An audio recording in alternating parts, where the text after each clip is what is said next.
나왔습니다. 강재일 감독님 한 발 뒤쪽 여기입니다. 네, 거기 서셔서 왼쪽부터 봐주시기 바랍니다. 그리고 오른쪽을 봐주시기 바랍니다. 자, 한국 영화 역사에 없어서는 안 될 작품들을 연출해 주신 강재규 감독님이십니다. 하정 씨, 시선 왼쪽부터 봐주시죠. 오른쪽을 봐주시기 바랍니다. 정면 아래쪽, 그리고 정면 뒤쪽을 봐주시기 바랍니다. 자, 정말 위트부터 진중한 연기까지 정말 바쁜 하루하루를 보내고 있는데 매일 뛰기 때문에 이런 또 여유를 가질 수 있는 게 아닌가 싶습니다. 왼쪽부터 봐주시죠. 오른쪽을 봐주시기 바랍니다. 아래쪽, 그리고 정면 뒤쪽을 봐주시기 바랍니다. 네. 자, 임시한 씨 정말 마라토너가 되고 싶었던 김상원 씨 왼쪽부터 봐주시기 바랍니다. 정면 아래쪽, 그리고 정면 뒤쪽을 봐주시죠. 자, 멋집니다. 네. 조금만 가까이 서셔서 왼쪽부터 봐주시죠.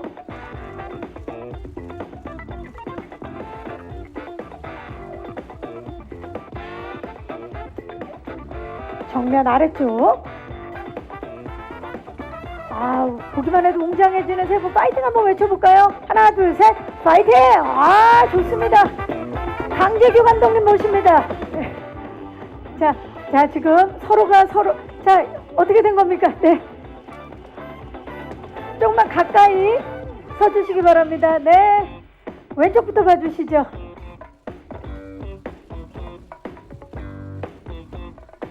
오른쪽을 봐주시기 바랍니다. 자, 이제 정면을 보시고요. 저희가 현수막을 준비했거든요. 자, 마지막으로 중앙을 봐주시기 바랍니다. 정면을 봐주시고요. 네, 먼저 정면을 봐주시고요. 파이팅! 네. 자, 하정우 씨와 임시완 씨, 김상호 씨, 그리고 강재규 감독님이 무대 위에 오르셨습니다. 함께 인사드릴까요? 여러분, 안녕하십니까?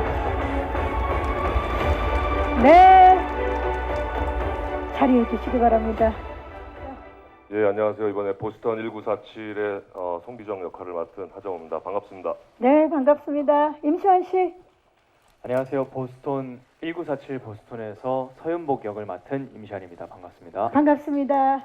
김상호 씨. 반갑습니다. 1947 보스턴에서 백남현 역할을 맡은 김상호입니다. 반갑습니다. 반갑습니다. 감독님. 네, 안녕하세요. 네, 1947 보스턴에서 연출을 맡은 강재규 감독입니다. 반갑습니다.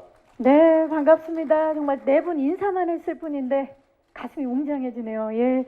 자, 이제부터 본격적으로 영화 1947 보스턴의 모든 것을 한번 파헤쳐 보도록 하겠습니다. 첫 번째 토크를 바로 진행을 할 텐데요. 첫 번째 토크는 1947 보스턴 국가대표 출전 토크입니다. 자, 세 가지 키워드를 통해서 1947 보스턴 관전 포인트에 대한 이야기를 나눠볼 텐데요. 먼저 첫 번째 키워드 공개합니다. 바로 국가대표 감독입니다. 이 자리에 오신 모든 분들이 다 아시겠지만 1947 보스턴은 한국 블록버스터의 시초를 마련한 첩보 액션 영화 쉬리, 그리고 역대 두 번째 천만 영화이자 한국 전쟁 영화의 대표작 태극기 휘날리며를 연출한 한국 영화 역사에 정말 한 획을 그은 강재규 감독님의 작품인데요. 감독님, 오랜만에 이렇게 관객들을 만나는 소감 어떠십니까? 되게 설레기도 하고 또 긴장도 많이 됩니다. 특히 요 최근 들어가지고 우리 한국 영화계나 그리고 콘텐츠 업계 전체에 내외적으로 아마 여러 가지 일들이 있었고요. 그래서 더더욱 또 긴장이 되는 것 같습니다. 책임감 그리고 사명감도 느껴집니다.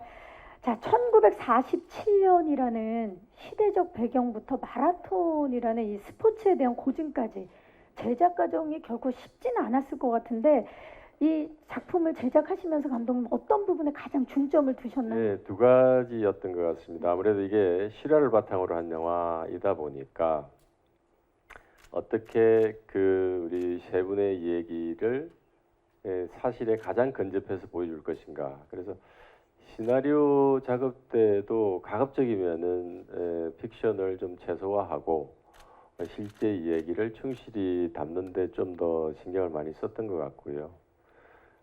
그리고 두 번째는 아무래도 이 영화가 마라톤 영화니까 마라톤에 좀 집중하자. 그래서 과연 어떻게 마라톤 42.195를 어떻게 보여주고 또 어떻게 설계할 것인가. 그리고 얼마나 흥미진진하게 우리 마라톤을 또 보여줄 것인가. 뭐 이런 부분들을 시나리오 단계나 촬영 단계에서 굉장히 많이 신경을 썼던 것 같고요. 그와 더불어서 우리 이제 임시완 배우가 결국은 서윤복 역할의 마라토너를 역을 맡았는데 이 서윤복 선수를 어떻게 하면 우리 임시완 배우를 어떻게 하면 서윤복화할까 그리고 진짜 마라톤으로 어떻게 만들까 결국은 우리 임시완 씨를 통해서 서윤복을 볼 것이고 또 마라톤을 즐기고 느낄 것이기 때문에 그래서 그러한 부분이 결국은 이 영화를 보는 데 있어서 이 영화의 집중도, 이 영화에 동화돼서 볼 수 있는 가장 핵심적인 지점이 아닐까라는 생각이 들어서 우리 임시완 배우를 좀 진짜 마라톤 선수로 만드는 그런 일에 좀 집중했던 것 같습니다. 1947 보스턴 마라톤 출정식 제작 보고인데 지금 감독님의 말씀을 들으니까 진짜 우리 지금 마라톤 대회를 앞둔 출정식 같은 지금 느낌이 듭니다. 우리 지금 선수분들 약간 긴장한 표정인데요. 잠시 후에 그 심정을 한번 들어보도록 하겠고요.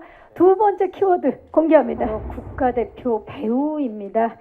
자, 이번 작품 국가대표 인물들을 연기하기 위한 정말 국가대표 배우분들이 한자리에 함께 하셨는데 정말 대한민국 대체 불가한 배우들이죠. 우리 하정우 씨, 임시완 씨 그리고 충무로 대표 신스틸러 우리 김상호 씨가 만났습니다. 먼저 하정우 씨 이 작품 선택한 이유부터 좀 여쭤볼게요. 일단 드라마가 주는 힘이 굉장히 컸던 것 같아요.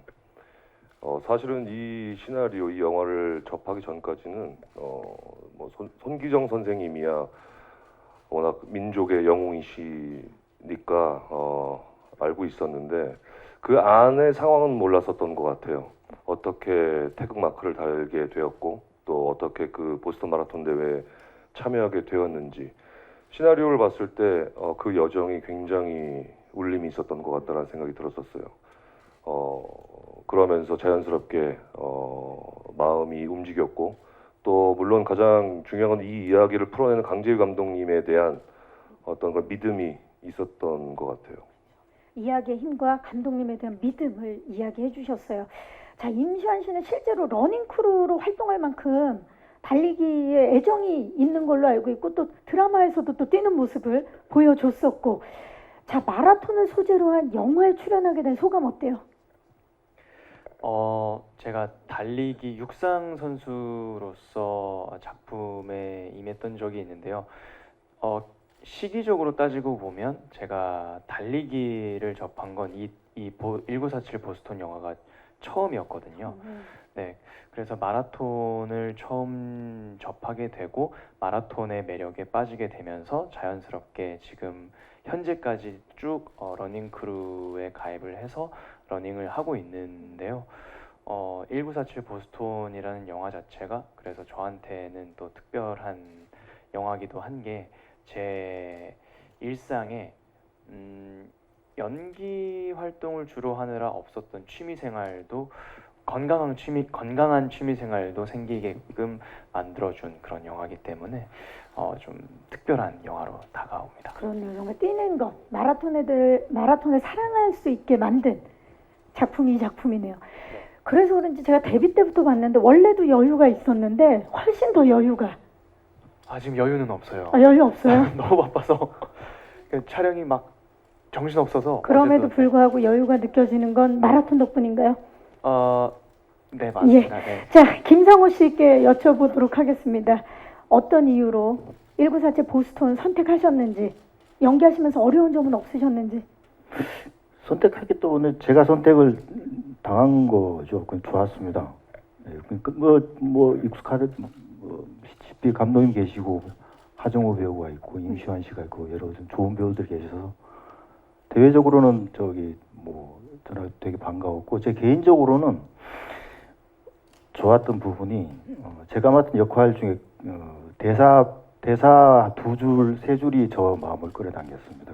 그 대사가 뭐였냐면은 우리가 대회 나가기 전에 어떤 난관에 부딪혔는데 그때 이제 저기 선수들이랑 저랑 이렇게 하는 대사가 있는데 거기에 와닿았습니다. 그게 지금은 정확히 기억 안 나는데 어떤 입장이었냐면은 나라가 없다가 다시 나라가 생긴 그 일상의 사람들의 마음가짐을 한번 얘기해 볼 수 있지 않을까, 표현해 볼 수 있지 않을까 하는 생각이 훅 다가와서 저는 거기가 아주 좋았습니다. 그렇다면 이제 마지막 키워드를 만나보도록 하겠습니다. 공개합니다.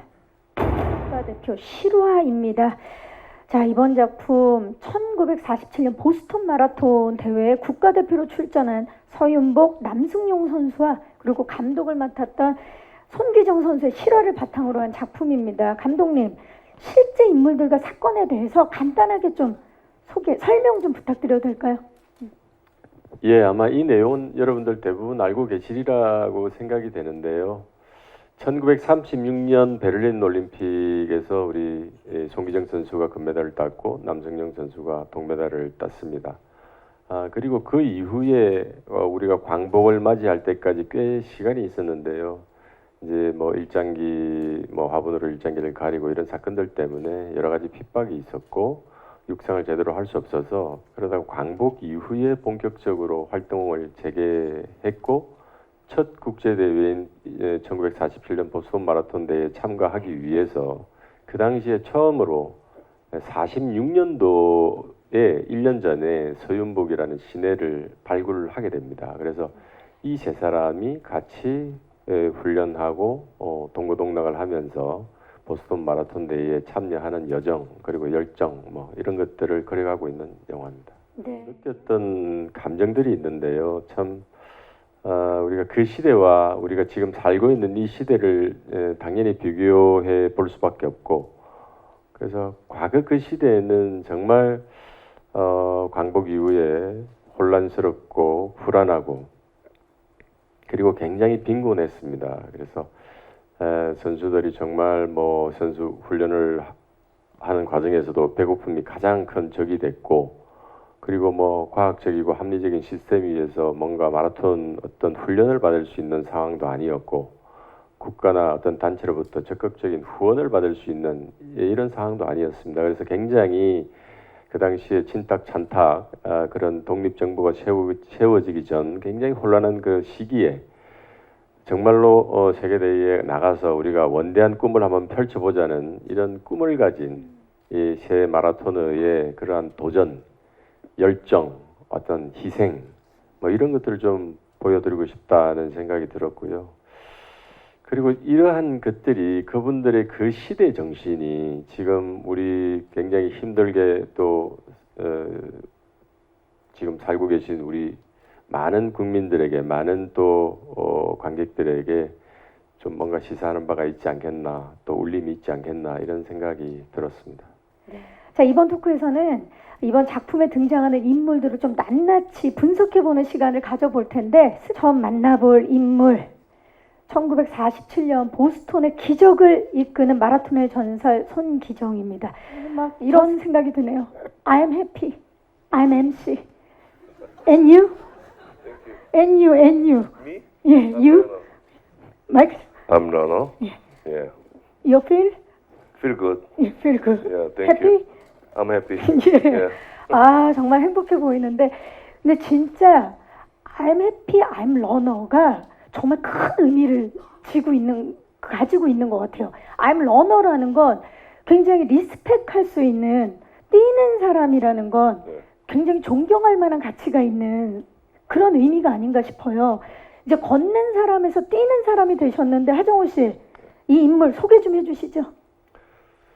근데 실제로 뛰진 않았었어요. 저는 감독 역할이어서 자전거를 좀 탔습니다. 네. 송기정 선생님 같은 경우는 1936년도 베를린 올림픽에서 이제 너무나 안타깝게도 일장기를 가슴에 달고 금메달을 따셨는데 그거에 대한 아픔이 굉장히 크셨던 것 같아요.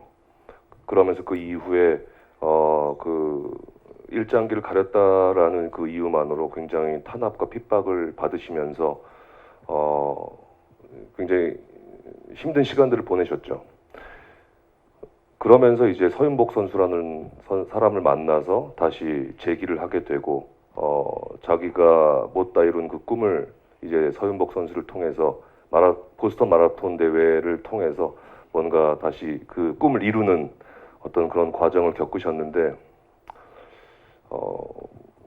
굉장히 외골수적이고 굉장히 끝고맺음이 굉장히 강하시고 굉장히 그런 에너지가 굉장히 큰 분이시다라는 걸 느꼈었어요. 네.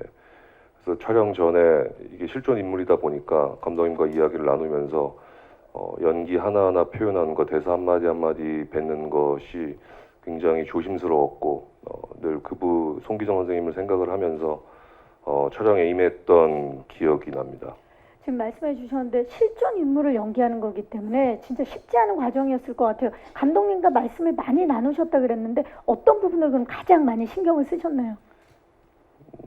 일단 이 극에서 송기정 선생님이 이제 나오는 어떤 장면들에 있어서 이제 이러한 이야기를 준비를 하신 감독님께 굉장히 사소한 것도 많이 여쭤봤던 것 같아요.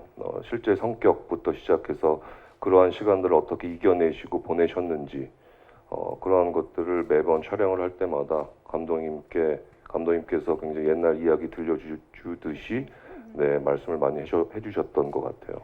자, 정우 씨와 강재규 감독님이 함께 만들어낸 손기정 캐릭터 과연 어떤 모습으로 우리에게 찾아올지 기대해 주시기 바라고요. 자, 다음은 1947년 보스턴 마라톤 대회 국가대표 선수 서윤복 선수입니다. 정말 지금 뛰는 이 손동작부터 눈빛까지 완벽하게 제2의 손기정을 꿈꾸는 인물이죠. 자, 임시완 씨 서윤복 캐릭터 소개 좀 해주시죠. 서윤복 선수는 어려서부터 손기정 선수를 선망의 대상으로 생각하고 늘 달리기에 재능도 있었고 달리기를 좋아했었던 인물이었었어요. 하지만 가정 형편 때문에 쉽사리 달리기 마라토너가 되는 것에 도전하지 못하고 있다가 좋은 기회로 손기정 선수께서 이 마라토너로 키워주셔서 그래서 그 좋은 기회로 보스턴 대회에 출전하게 된 거죠. 근데 최초로 대한민국 태극마크를 달고 보스턴 마라톤 대회까지 참가하게 된 그런 대단한 마라토너입니다. 실존 인물 서윤복 선수를 연기하는 데 있어서 부담감도 상당했을 것 같아요. 어땠나요, 임시완 씨? 제가 제일 크게 신경이 많이 쓰이고 경각심을 가져야 되겠다라고 생각했던 지점은 이게 실제 인물 서윤복 선생님께서 태극마크를 달고 뛰었던 것처럼 저 역시도 이 작품을 할 때 비록 작품일지라도 이 작품에 임하는 동안만큼은 저 역시 태극마크를 달고 뛰는 국가대표라고 생각을 하고 임해야 되겠다라는 생각을 하게 됐거든요. 그래서 이 작품을 선택하게 된다라고 하면 물론 그 정말 국가대표 분들에 비할 바는 못 되겠지만 적어도 이 작품을 임하고 있는 동안만큼은 국가를 대표해서 이 작업을 하고 있다라는 생각을 잊지 말자. 그렇게 임해야 되겠다라는 생각을 좀 크게 했습니다. 임시완 씨가 어떤 마음가짐으로 임했는지가 강하게 느껴집니다. 네. 실제로 이제 마지막에 이제 마라톤 대회 장면이 있었는데 실제로 임시완 배우가 뛰는 걸 보고서 굉장히 놀라웠었던 기억이 나서 그냥 정말 마라토너 같았었어요. 지금 막 떠오르죠? 네네. 그래서 굉장히 자랑스럽습니다. 멋집니다. 정말. 예. 이번에는 마지막으로 1947년 보스턴 마라톤 대회 재정 보증인 백남현에 대해서 살펴보도록 하겠습니다. 재정 보증인 백남현 어떤 인물인가요? 재정 보증인이 뭐랬냐면은 저기가 그때 우리나라가 정상적인 국가가 아니어서 너네들이 여기 대회를 출전을 하려면은 일정한 돈을 내야 된다. 왜냐하면은 너네들이 보스턴 와서 돌아가지 않을 수도 있으니 불법 처리할 수도 있으니 돈을 내야 된다라고 해서 그 돈을 이제 보증해준 사람이죠. 백남현. 엄청난 역할이네요. 예. 예. 그리고 생활적으로 봤을 때는 이 두 분은 마라토너는 자기 자신과의 싸움이라고 그러잖아요. 그 싸움 동안에 저는 이제 일상과의 싸움을 해서 돈을 벌었죠. 그 돈으로 제 조국의 마라토너를 재정 보증인해서 뛰게 만든 그런 사람입니다. 네, 정말 없어서는 안 될 그런 인물인데 예. 그야말로 국가대표팀의 뭐 아주 든든한 지원군이었는데요. 백남현은 실존 인물이지만 다른 인물들에 비해서 남아있는 자료가 많지 않았다고 들었어요. 맞습니까, 김상우 씨? 예. 예. 저기 실존 인물이셨고 그리고 보스턴 1947 보스턴 마라톤에서 아주 큰 영향력을 발휘하셔가지고 진행을 잘 하셨던 분인 건 사실이고 또 그만큼에 대한 그 자료가 없는 것 또한 사실이었습니다. 네, 그래서 연기를 때 그러니까 조금 더 좀 무섭기도 하고 조심스럽기도 하고 그런 기억이 있습니다. 맞아요. 왜냐면 실존 인물이셨기 때문에 그 부분에 있어서 더 고민이 많으셨을 텐데, 근데 그런 걸 다 떠나서 우리 김상호 씨의 저 미소 한 번에, 예, 정말 모든 걸 맡기고 싶은, 예, 정말 보증하게 만드는 그런 미소가 아닐까 싶어요. 자, 이제 마지막 토크를 진행해 볼 텐데요. 세 번째 토크는 1947 보스턴 연습일지 토크입니다. 자, 이번 토크에서는 비하인드 스틸을 통해서 영화 촬영 에피소드를 좀 이야기를 나눠볼게요. 첫 번째 스틸 만나봅니다. 자, 송기정, 서윤복 선수 사진과 그리고 하정우 씨, 임시완 씨 사진이 지금 나란히 붙어 있습니다. 여러분들이 실제 인물과 어떤 점이 싱크로율이 높았는지 감독님 좀 여쭤볼게요. 이분들을 캐스팅하신 이유. 제가 임시완 씨가 저희들이 이제 뭐 임시완 씨 나오기 전 장면들이 먼저 선행돼서 촬영을 진행 중이었고 임시완 씨는 촬영이 한 15%쯤 진행되었을 때 합류를 하셨는데 저 많이 그날을 기다렸죠. 그런데 첫 촬영을 하는데 우리 육상구락부에 합류해서 이제 처음으로 같이 선수들과 자기 소개를 하는 상황이었는데 첫 프레임에 딱 잡혔을 때 저도 모르게 서윤복이 나타났다. 뭐 이렇게 그냥 혼자서 중얼거린 기억이 납니다. 그래서 그 정도로 제가 이미지 속에서 안고 있었던 서윤복과 모니터를 통해서 본 서윤복에서 온 그 일체감으로 인해서 아까 우리 영상에서 보셨지만 소름이 약간 돋을 정도로 굉장히 짜릿한 경험을 했던 기억이 납니다.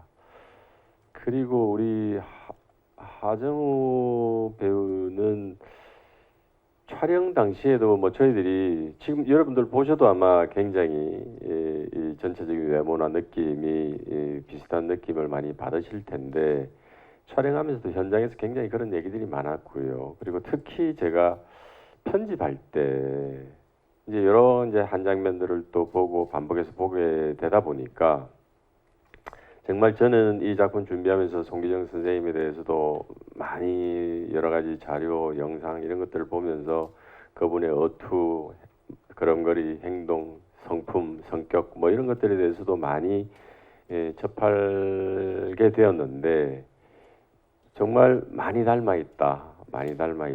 그래서 편집실에서 저희들끼리도 그런 얘기들 참 많이 했습니다. 그래서 이 두 배우가 정말로 송기정이 되고 서윤복이 되는 데에 정말 혼신의 힘을 기울였구나. 굉장한 노력을 했구나.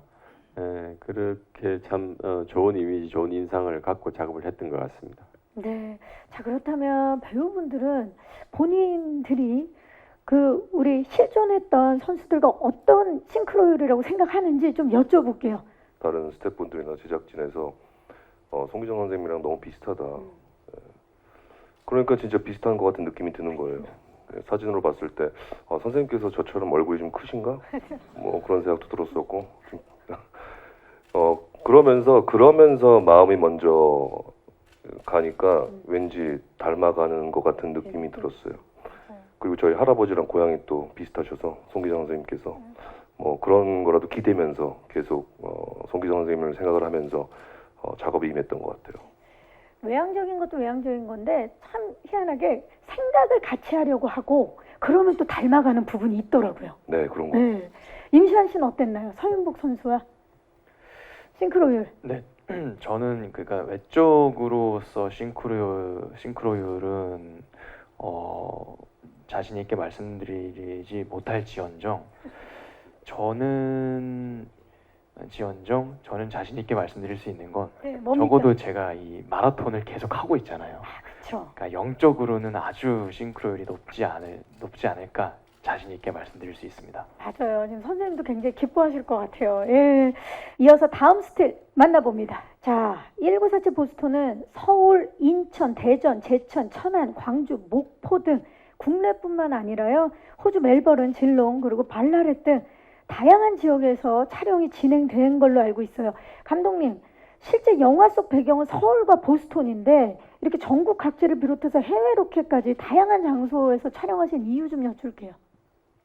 크게는 이제 두 가지인데요. 하나는 뭐 1947년도 서울을 어떻게 또 보여주고 재현할 것인가, 또 하나는 1947년 보스턴을 또 어떻게 보여줄 것인가의 문제였는데, 뭐 여러분 아시다시피 저희들이 지금 우리나라에 지금 종찰이 없는 상태이고요. 그리고 특정 시대를 재현해놓은 오픈 세트가 거의 전무한 상황이기 때문에 특정 연도인 1947년도를 재현하기는 굉장히 어려웠습니다. 그래서 특히 1947년도 뭐 무학재 고개라든지 우리 육상 불학부라든지 송기정 선생의 뭐 집이라든지 이런 것들이 만만치 않았습니다. 그래서 그러한 부분들에 부합되는 장소들을 찾다 보니까 뭐 전국 각지를 다 누비게 되었고, 그 중에서 참 운 좋게도 뭐 제천, 그다음에 광주, 그다음에 목포 이런 등지에서 저희들이 생각하고 있는 이미지와 부합되는 장소들을 찾게 됐고,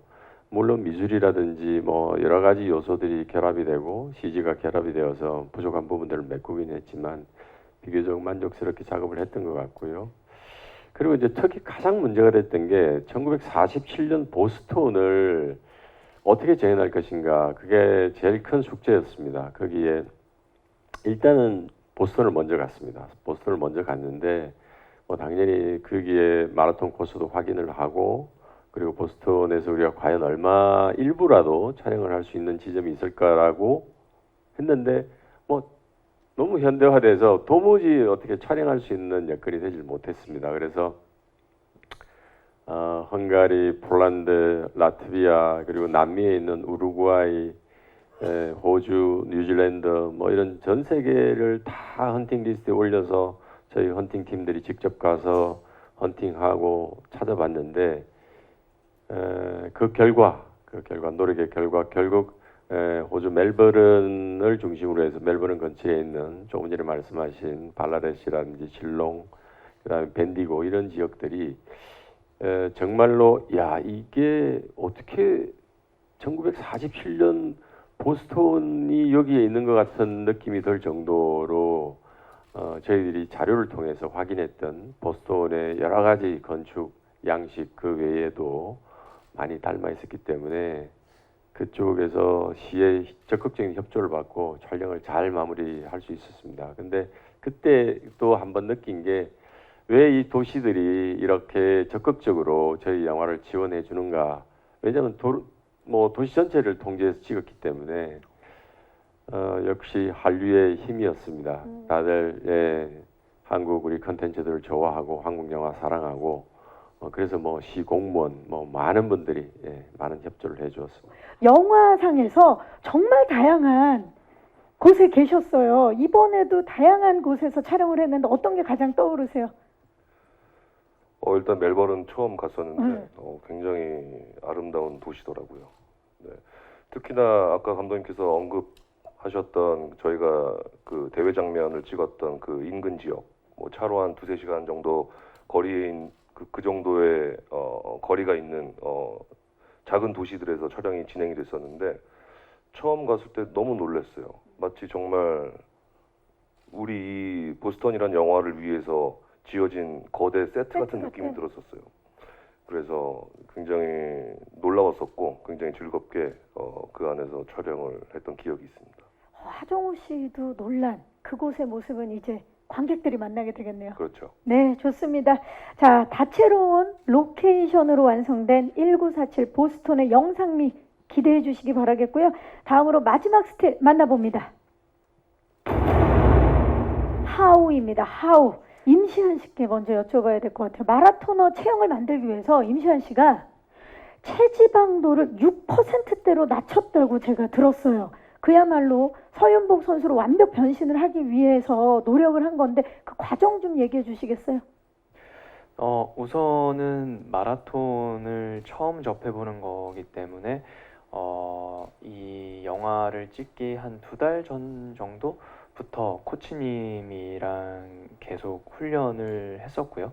그리고 이제 그래서 실력적으로도 짧은 기간 안에 최대한 비슷하게 담기 위해서 노력을 했었고 외적으로도 마라토너의 어떤 모습이 보여야 될 것 같다라는 생각이 들어서 식단이랑 운동 같이 겸하면서 촬영이 끝날 때까지 계속 달리는 씬이었기 때문에 촬영이 끝나는 순간까지 계속 식단과 운동을 병행을 했던 걸로 기억이 나요. 그리고 제가 막 원체 몸이 좋았다면 조금 더 고생을 덜 할 수 있었겠지만 제가 막 운동을 평상시에 막 대단히 많이 하고 그런 성향은 아니었기 때문에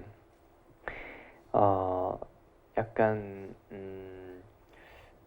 촬영 중간중간 사이사이 틈틈이 계속 조금씩 운동을 계속해서 그 운동이 그러니까 근육이 좀 쫀쫀하게 있는 상태로 보이게끔 그렇게 하려고 노력을 좀 많이 했었어요. 훈련을 받는 동안에 계속해서 몸이 달라지는 모습을 우리가 직접 볼 수 있겠네요.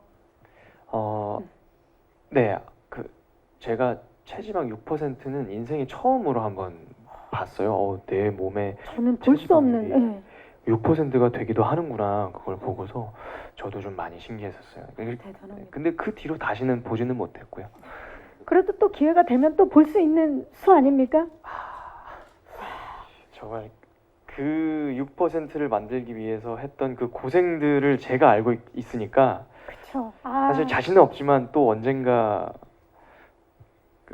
마라톤 영화가 또 생기게 된다면은 가능하지 않을까. 도전은 해보긴 해야 하지 않을까 싶네요. 김성호 씨가 연기한 백라면은 국가대표팀의 통역을 담당하고 있는 인물이다 보니까 긴 영어 대사가 많으셨던 걸로 알고 있어요. 영어 연기 준비 어떻게 하셨는지. 그 영어가 나올 때마다 저는 빨리 우리나라가 전 세계를 통일해서 한글을 공용어로 만들어야 되겠다는 만국 공통어로. 예. 근데 일상에서 이렇게 통역하는 건 괜찮았는데 하정우 씨가 이렇게 길게 얘기하는 거를 통역하는 장면이 있습니다. 거기는 이제 정우가 이렇게 하는 거 들어보고 있으면 옆에서 울분이 울컥울컥 나와요.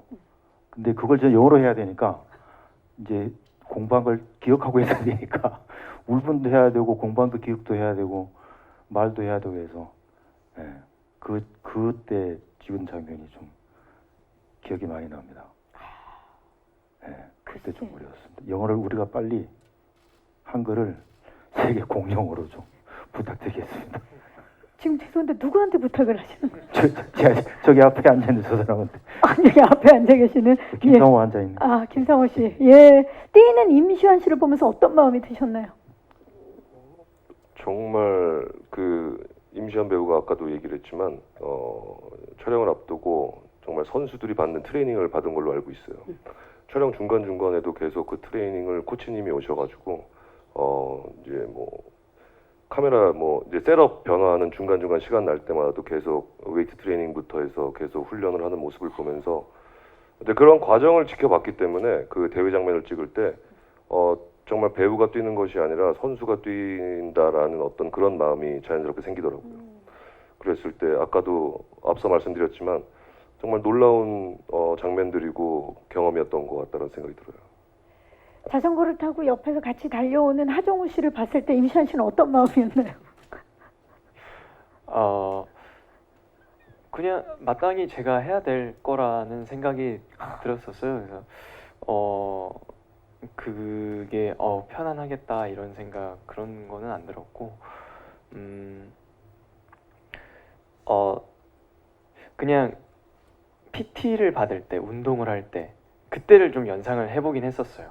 보통 이게 나는 힘들어 죽겠는데 막 하나 더 막 그렇게 할 때 화이팅! 네네네 그게 사실 정말 어떻게 표현을 하는 게 정확하냐면 이게 마음속으로는 네 알겠습니다 그렇게 해보겠습니다 지만 실제로 발현되는 거는 거의 그 단어 하나가 거의 뇌를 긁을 정도의 그런 자극이잖아요. 너무 힘들어 죽겠으니까. 그래서 그때 어떤 반응에 대해서 이게 네 알겠습니다가 아니라 뭔가 그때 극한으로 갔을 때 어떠한 반응이 나오겠구나 그런 생각을 하고 좀 그걸 좀 반영해서 촬영을 해보려고 노력은 했었어요. 근데 사실 1947년도의 자전거기 때문에 안장이 그렇게 편하진 않아요. 예, 알겠습니다. 자, 현대화된 이렇게 해서. 자전거로 따라 붙었다면은 뭔가 내가 앞질렀다. 나름 고충이 좀 있었다 자전거가. 꼭 그렇게 이야기를 해야 속이 우려내겠어요. 갑자기 생각이 났습니다. 예, 갑자기. 좋습니다. 그 당시 자전거까지도 고증에 의해서 그 당시의 자전거를 사용해서 했다라는 거죠. 지금 이 말씀은. 그렇죠. 대단합니다. 딱딱합니다. 네, 좋은 정보 감사의 말씀 드리겠습니다. 자, 이제 마이크를 오늘 와주신 기자님들께 넘겨보도록 하겠습니다. 네, 너무 속상했습니다. 너무나 가슴이 아팠고, 물론 다들 기대를 저희 내부적으로 기대를 엄청나게 했었는데, 하지만 현실은 달랐기 때문에 겸허히 받아들이고, 또 이것이 뭐 제 영화의 인생에 있어서 처음 맛본 것도 아니고 그 쓴 고배를 마신 게 그렇기 때문에 다시 추스리고 또 그것을 또 좋은 경험이라고 생각이 들고 개인적으로 오답 노트를 만들어서 더 그런 확률을 높이고 또 좋은 작품을 만들어 나가는 데 있어서 심혈을 기울일 계획이고요. 이번 보스턴 같은 경우는 굉장히 드라마가 굉장히 센 정말 저에게는 그 송기정 선생님의 역할을 맡았던 것만으로도 굉장히 영광이었고 굉장히 가슴이 뭉클하고 웅장해지는 그러한 작품이라고 생각이 듭니다. 이번 추석 때 그러한 제가 처음에 시나리오를 보고 느꼈던 그러한 마음을 온전히 관객분들에게도 잘 전달이 돼서 좋은 작품으로 또 기억에 되셨으면 하는 게 저의 바람입니다. 네, 강력한 드라마라는 강점을 말씀해 주셨어요. 강지휘 감독님. 네, 우리 배성우 씨 문제는 저 개인적으로도 굉장히 속상하고 또 안타깝고 뭐 변명의 여지가 없는 일인 것 같습니다. 그래서 사실 제가 이 상황을 접하고 후반 작업을 하면서 과연 어떻게 해야 되나? 저 역시도 굉장히 좀 이렇게 버겁고 힘든 건 사실이었고, 그래서 주변 여러분들의 의견도 많이 듣고, 근데 저도 작업을 계속 해 나가면서 곰곰이 생각했던 지점은 이것은 1947년도에 우리 송기정, 남성용, 서윤복 세 분의 실화를 바탕으로 한 얘기고, 이 속에는 그분들의 삶과 이분들의 업적이 이 영화를 통해서 충분히 녹여져 있는데, 과연 어떤 특정한 사실 때문에 어떤 특정 우리 선생님의 어떤 삶의 궤적이나 기록이 변형되거나 축소되거나 이렇게 해서는 도리가 아니겠다는 생각이 많이 들었습니다. 그래서 고민 끝에 결국 이 작품이 주고자 했던 이 작품이 가고자 했던 방향에 충실하게 이 작품을 마무리 짓는 것이 감독으로서 해야 될 일이 아닌가, 또 그분들에 대한 예우가 아닌가 이런 생각이 들어서 그런 기조 위에서 작품을 마무리했습니다. 여러분들 많이 양지해 주시기 바랍니다. 네, 감사합니다. 자, 또 질문 있으신 기자님 계시면 손을 들어주. 네, 뒤쪽에서. 네. 네, 안녕하세요. 네, 안녕하세요. 저 파이낸셜 투데이 김영재 기자라고 합니다. 반갑습니다. 반갑습니다. 저 감독님께 질문 두 가지 드리도록 하겠습니다. 먼저 하나는 이제 감독님께서 이제 과거 장수상회나 민우씨 오는 날로 쉼표를 가졌다라고 표현하신 인터뷰를 봤는데요. 그래도 강재규 감독하면 이제 은행나무 침대, 쉬리, 태극기 날리며 저는 쉬리 때가 가장 기억에 남습니다. 그때 막 뉴스에서 뭐 우리나라 영화가 타이타닉을 이겼다 막 그런 게 되게 나왔던 기억이 강하게 남아 있는데 다시 어쨌든 전쟁 영화는 아니지만 다시 또 대작으로 돌아오신 소감을 듣고 싶습니다. 그리고 이 영화 역시 과거 연출작들만큼이나 음악이 중요한 영화가 될 것 같습니다. 태극기 휘날리며 스코어는 지금도 TV에서 자주 나오는데요. 그 은행나무 침대 때부터 이동준 음악 감독님이랑 같이 작업하셨는데 이번에도 같이 작업하셨는지 궁금하고 그게 아니라면 이 영화에서 음악이 어떤 역할이 되길 바라셨는지 궁금합니다. 네, 감독님. 이번엔 태극기 휘날리며가 아닌 태극마크를 달고 돌아오셨는데 소감 먼저 여쭐게요. 대작으로 돌아온 소감. 사실 이 영화는 제가 마라톤에 대해서 조금 관심을 갖게 된 게 제 대학 다닐 때 여러분들도 아실 겁니다. 불의 전차라는 영화를 아시고 계실 거고요. 그때 저는 굉장히 강한 인상을 받았고 이 달린다는 거, 달리기라는 것이 저는 그냥 그전엔 특별한 개념이 없었는데 그 영화를 보고 정말로 너무 매혹적이고 힘이 있고 인간의 본성에 가장 근접된 운동이 아닌가, 정말 매력있다 이런 생각을 많이 하게 됐고 그 이후에 우리 송기정 선생님의 나의 조국 나의 마라톤 또 책도 우연하게 또 접하게 되고 그러면서 제가 마라톤과 달리기에 대한 이런 스포츠 영화에 대한 관심들이 하나둘씩 쌓여갔던 것 같습니다. 그런 와중에 우리 장원석 대표가 시나리오를 하나 들고 왔어요. 그때가 2018년으로 기억을 하는데요. 보니까 1947 보스턴이라는 시나리오더라고요. 그래서 시나리오를 보니까 지금 현재 내용이었던 거죠. 그래서 정말 가슴이 되게 설레었고 뛰었고 벅찼고 이게 운명인가? 나한테 이렇게 운명적으로 다가왔구나. 그래서 뭐 여지없이 반드시 해야 되겠다는 생각을 하게 됐던 것 같습니다. 네, 음악에 대한 질문도 주셨어요. 네.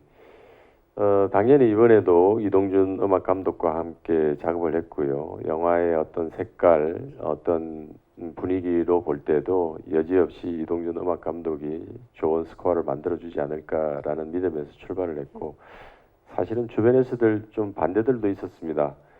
그동안 너무 첫 영화부터 단편 영화 민우씨 오는 날을 비롯해서 모든 영화들을 이동준 음악 감독과 작업을 했는데 이번에는 좀 분위기를 바꿔보지 않겠느냐 그런 말씀도 주셨는데 글쎄요 모든 작품에 있어서 뭔가 이렇게 느낌을 관통할 수 있는 우리 음악 감독의 자기의 색깔과 능력치들이 분명히 있기 때문에 저는 1947 보스턴에서도 역시 힘있고 좋은 음악을 주실 거라는 믿음에서 같이 작업했습니다. 이 캐릭터의 매력은 순방향이 아니었습니다. 그러니까 우리 다 같이 저쪽 산으로 올라갑시다. 그러면 그럽시다.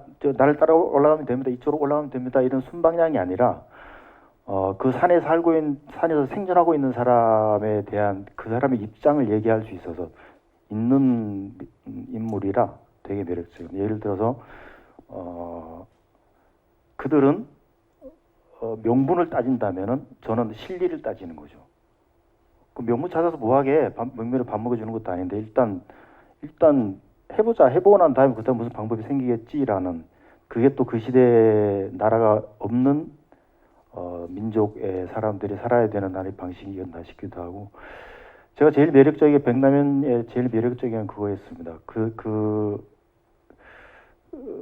신파도 아니었고 그는 그렇다고 해서 어떤 엄청난 애국심도 아니었고 하지만 그가 갖고 있는 피는 분명히 조선 사람이었고 그리고 저 조선에서 온 마라톤 3명을 보는 순간 울컥하고 그럼에도 불구하고 그는 실리를 따져서 계속 나가는 그 양면을 이렇게 공유하는 걸 보고 되게 매력적이라고 느꼈습니다. 아마 그게 잘 표현되면은 좀 괜찮은 캐릭터가 되지 않을까 생각합니다. 네, 감사합니다. 진지함과 가벼운 사이에서 이런 또 고민들이 있으셨기 때문에 기대해 주시기 바랍니다. 하정우 씨. 네. 일단 이 영화에 나오는 모든 배우들의 의상들은 철저히 고증을 통해서 준비가 된 걸로 알고 있고 놀라웠었어요. 이게 이렇게 멋스러울 수가 있을까라는 생각이 들었어요. 그때 당시에 어떤 옷 디자인이나 옷 매무새가. 그래서 의상 실장님한테 재차 얘기를 했었죠. 이게 진짜 이때 시대의 옷이 맞냐 해서 라벨을 봤더니 어떤 디자이너 브랜드더라고요. 그래서 와, 이 브랜드가 이런 느낌, 이런 디자인이구나라고 하면서 굉장히 신기해하면서 의상 피팅을 했던 생각이 드는데, 하여튼 철저히 고증을 통해서 헤어스타일이든 의상이든 철저히 고증을 통해서 배치가 된 거기 때문에 다른 뭐 특별히 제가 뭐 엣지를 준 건 없습니다. 네, 저희들이 촬영을 2020년 1월 31일 촬영이 끝났습니다. 그러니까 지금부터 굉장히 많은 시간이 흘렀습니다. 그래서 원래는 그해 또는 그 이듬해 설쯤에는 개봉을 할 수 있을까? 그랬지만 뭐 여러분 잘 아시는 바와 같이 코로나가 닥쳤고, 그래서 불가피하게 개봉을 연기하고 또 일부는 또 우리 배성우님과 관객분들이 조금 더 편하게 보실 수 있는 시간도 또 필요하지 않겠느냐, 이런 생각도 있었기 때문에 결국은 올 추석 때 개봉을 최종적으로 결정짓게 되었습니다. 그런데 이 과정에서 저는 너무 속이 탔죠. 이렇게 영화를 빨리 찍고 거의 마무리가 됐는데 개봉을 못하고 있으니까 정말 굉장히 참 그 시간들이 저에게는 혹독했고 힘들었지만, 그래도 참 또 다행스러운 것은 제가 뭐 많은 편수의 영화를 하지는 않았지만 영화를 하면서 그렇게 편집실, 녹음실, DI실을 거의 뭐 너무너무 이것이 파이널입니다. 이것이 파이널입니다. 이것이 파이널입니다. 라고 했던 게 제가 뭐 양치기 소년이 돼가지고 그렇게 해서 관객들에게 묻고 또 그분들이 또 주시는 좋은 아이디어들 또 반영해서 수정하고를 끊임없이 할 수 있었던 거. 그래서 실질적으로 최종적인 작업이 끝난 것은 지금 사실은 한 2주 정도밖에 되지 않았습니다. 그래서 마지막 순간까지 최선을 다할 수 있었던 점은 개봉이 늦어졌지만 고무적인 일이라고 생각을 하고요. 그 다음에 추석 때 지금 개봉하는 많은 영화들이 있는데 좀 다행스럽게도 장르들이 굉장히 다양한 작품들인 것 같습니다. 그래서 우리 관객 여러분들이 좀 다양한 장르의 영화를 접할 수 있는 좋은 기회이지 않을까 생각이 들고요. 저 역시도 뭐 당연히 흥행에 대한 부담은 있죠. 그렇지만 무엇보다도 이 영화가 가지고 있는 우리에게는 잘 알려지지 않은 소중한 얘기, 그리고 이 세 사람을 통해서 던져주고자 하는 메시지나 어떤 도전, 열정, 이런 것들이 좀 관객들에게, 많은 분들에게 좀 전달됐으면 하는 그런 바람은 있습니다. 네. 자, 임시완 씨, 이 형님들은 어떠셨나요? 네, 많은 형님들을 만났는데. 네. 많은 형님 선배님들이랑 작품. 지금 김상호 씨 나의 몸을 틀었는데요. 네. 자, 눈을 마주치면 제가 부담스러워서. 자, 그러면 지금 될것 한 분씩 먼저 이렇게 네. 등을 돌리셨으니까 김상호 형님부터 말씀을 해주시죠. 어땠나요? 김상원 선배님 같은 경우는 같이 일단 모든 선배님 형님분들과 같이 작업을 할 때는 제가 늘 좋은 기억들만 있었던 것 같아요. 그럴 수밖에 없었던 게, 촬영을 하면서 동시에 내가 연기를 하면서 저런 방향으로 가야 되겠구나를 선제시를 해주시는 분들이기 때문에 촬영과 동시에 배움도 있을 수 있는 그런 장이 펼쳐지기 때문에 저에게는 더할 나위 없이 좋은 기회들이라서 앞으로도 그런 기회가 더 많았으면 좋겠고요. 그래서 이제 들어볼까요? 김상원 선배님께 대해서 말씀드리면, 김상원 선배님은 사실 제가 나이 차가 얼마인지는 잘 몰라요. 그것도 모르고 그냥 그게 중요하지 않아서 그게 중요하지 않고 그냥 되게 친구 같은 그러니까 벗과 같은 느낌 맞아요. 그런 느낌 그런 주시죠? 느낌이 들어요.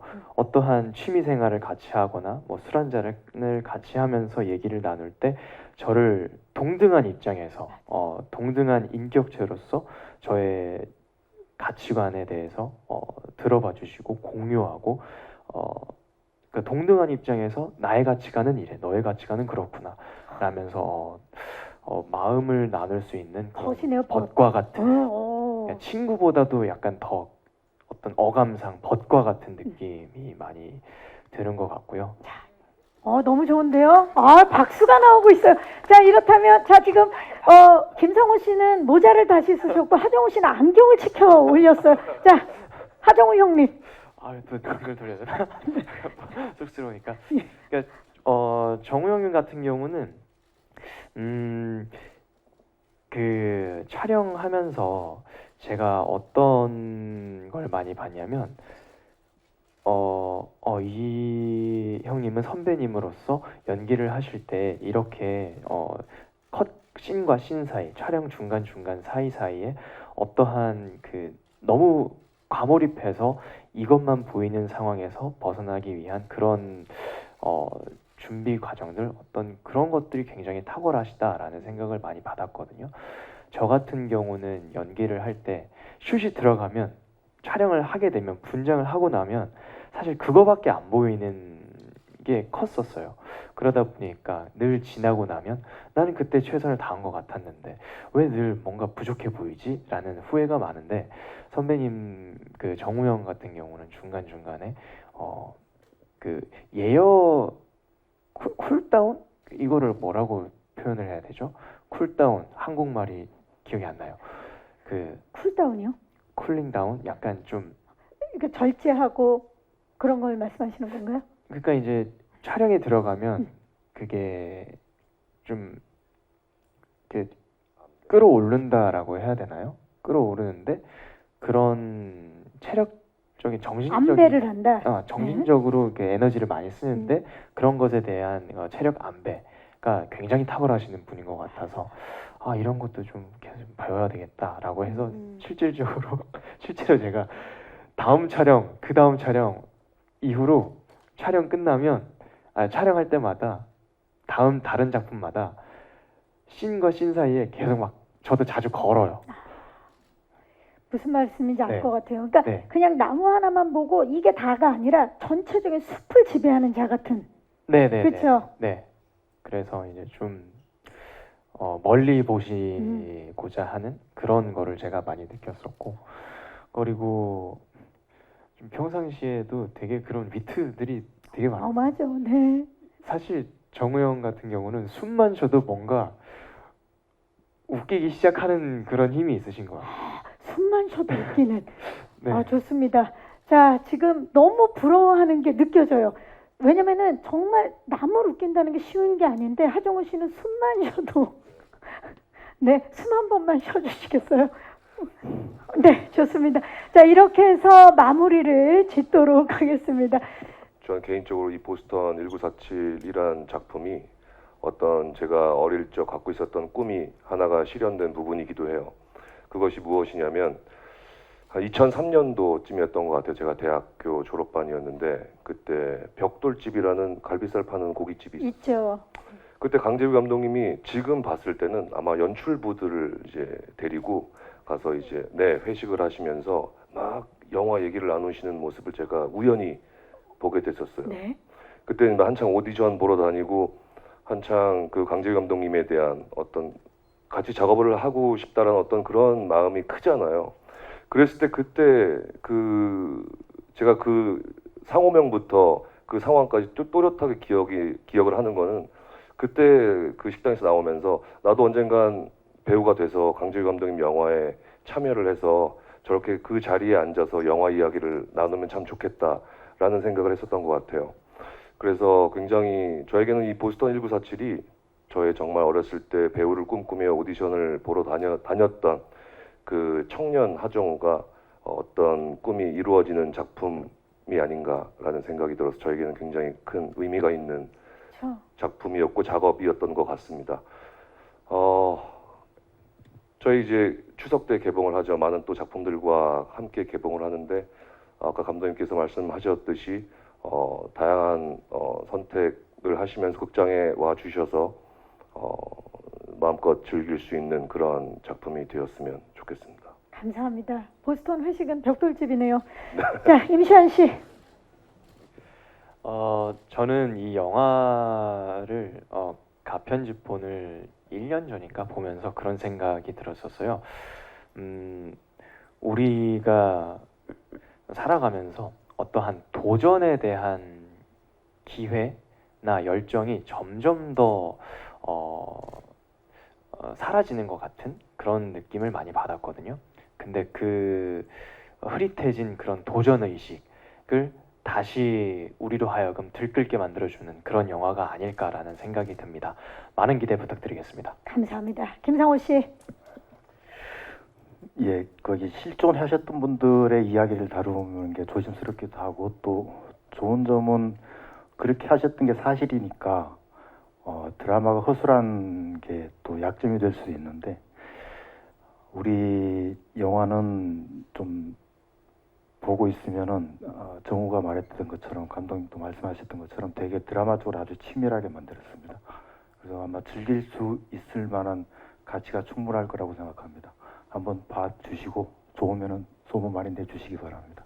감사합니다. 복 많이 받으십시오. 감사합니다. 네, 강재우 감독님. 네, 저는 이번 작업하면서 굉장히 제가 아마 가장 행복했던 사람인 것 같습니다. 제가 같이 작업하고 싶었던 배우분들, 스태프들 모시고 정말 큰 사고 없이 촬영을 잘 마무리할 수 있고 그리고 촬영 현장에서 늘 행복하고 제가 원하는 샷들이 이렇게 얻어질 때마다 쾌감을 많이 느끼면서 행복을 많이 느끼면서 촬영했던 현장인 것 같습니다. 그래서 이러한 좋은 기운과 좋은 느낌들이 꼭 올 추석에 관객 여러분들에게도 잘 전달되었으면 하는 바람이고요. 그리고 오늘 자리해 주신 여러분들 진심으로 감사드립니다. 네, 감사합니다.